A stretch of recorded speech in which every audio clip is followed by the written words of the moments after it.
It's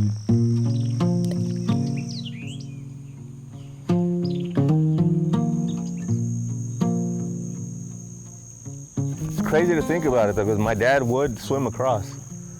He would swim across to come work and then go back. And then I'm afraid to even get near the edge because there's bubbles coming in the water. You know, it's like just the difference and I think I realized like, you know, the privilege, I guess, and growing up and.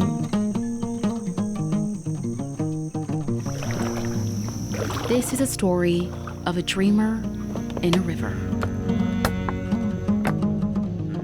It's a story that's been repeated all throughout the country, sometimes shouted in anger, others whispered in fear. In the RGV, Luis Corpus tells it too. That connection, and I'm realizing this needs to be out there, and it's not for myself as as an artist to try to get my name and vinyl somewhere. It's because I think the stories and what it aims to communicate is far more important than any one individual.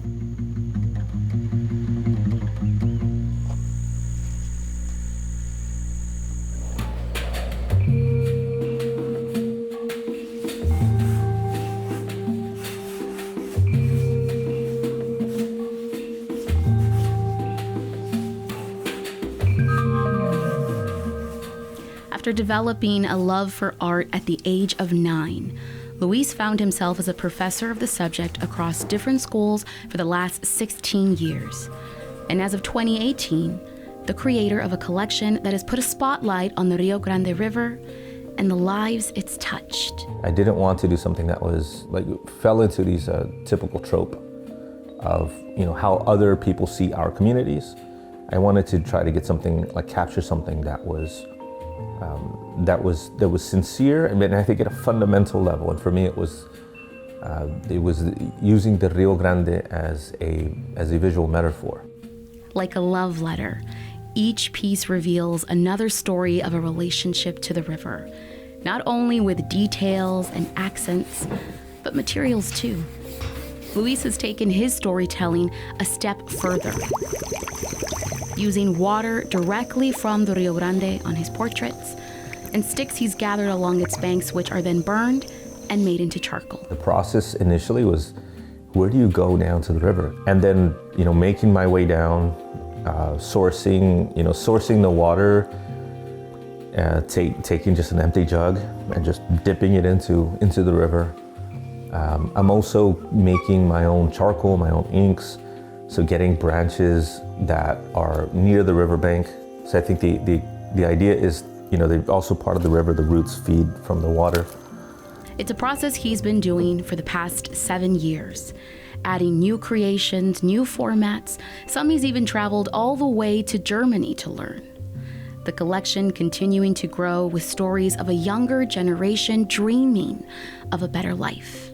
But recently, Luis decided to look for inspiration a little closer to home. My parents came in undocumented, 1980.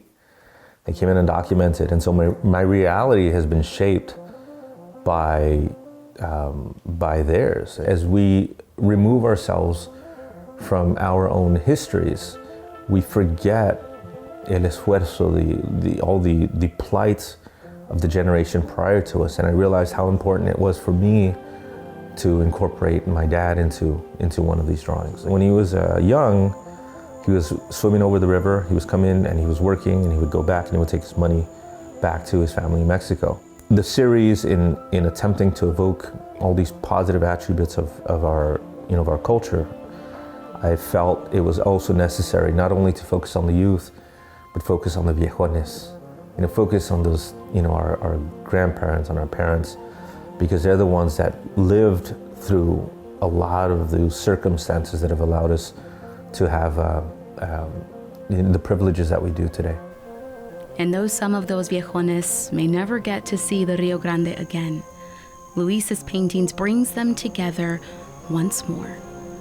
Not in screams or whispers, but in silence. Earth and life melded together forever on a page.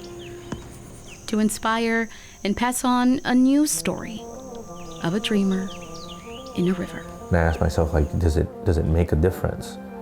But the thing is, I also ask myself, like, what would be, to the contrary? Like, if I don't try, then el opuesto, the opposite, would be to just, turn a blind eye.